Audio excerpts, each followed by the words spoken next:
नमस्कार, जय माता दी। आज हम बात करेंगे ब्रह्मचारिणी माँ के व्रत कथा के बारे में।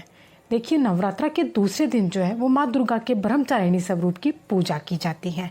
ब्रह्म का अर्थ तपस्या होता है और माँ ब्रह्मचारिणी जो होती है वो भक्तों और सिद्धों को अनंत फल देने वाली होती है।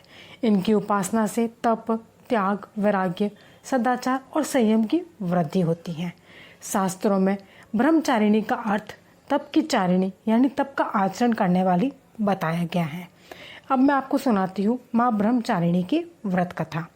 ऐसी मान्यता है कि पूर्व जन्म में माँ ब्रह्मचारिणी देवी ने हिमालय के घर पुत्री के रूप में जन्म लिया था और नारद जी के उपदेश से भगवान शंकर को पति के रूप में प्राप्त करने के लिए घोर तपस्या की थी। इस कठिन तपस्या के कारण ही इन्हें ब्रह्मचारिणी नाम से पुकारा जाता है।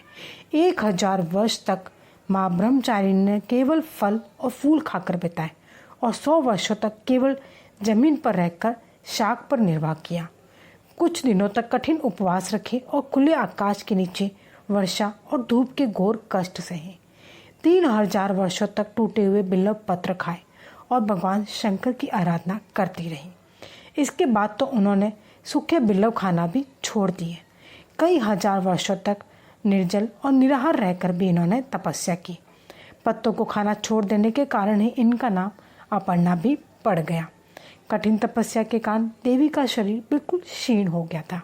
देवता, ऋषि, सिद्धगण, मुनि सभी ने ब्रह्मचारिणी की तपस्या को अभूतपूर्व पुण्य कृत्य बताया और बहुत ही सराहना की और कहा कि हे देवी, आज तक आप जैसी कठोर तपस्या किसी ने नहीं की।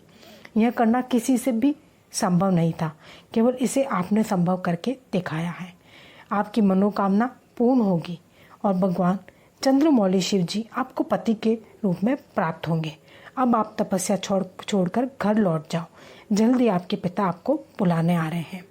माँ ब्रह्मचारिणी जो है वह सर्व सिद्धियाँ देने वाली हैं। माँ ब्रह्मचारिणी देवी की कृपा से हमें सर्व सिद्धि प्राप्त होती है, तो माँ के इस स्वरूप की पूजा हमें अवश्य करनी चाहिए। इस देवी की कथा का सार यह है कि जीवन के कठिन संघर्षों में भी हमें हमारा मन विचलित नहीं करना चाहिए। माँ ब्रह्मचारिणी देवी ने जिस कठिन तपस्या से भगवान शंकर को पति के रूप में प्राप्त किया था, वह उनका दृढ़ निश्चय था, वह उनका दृढ़ संकल्प था।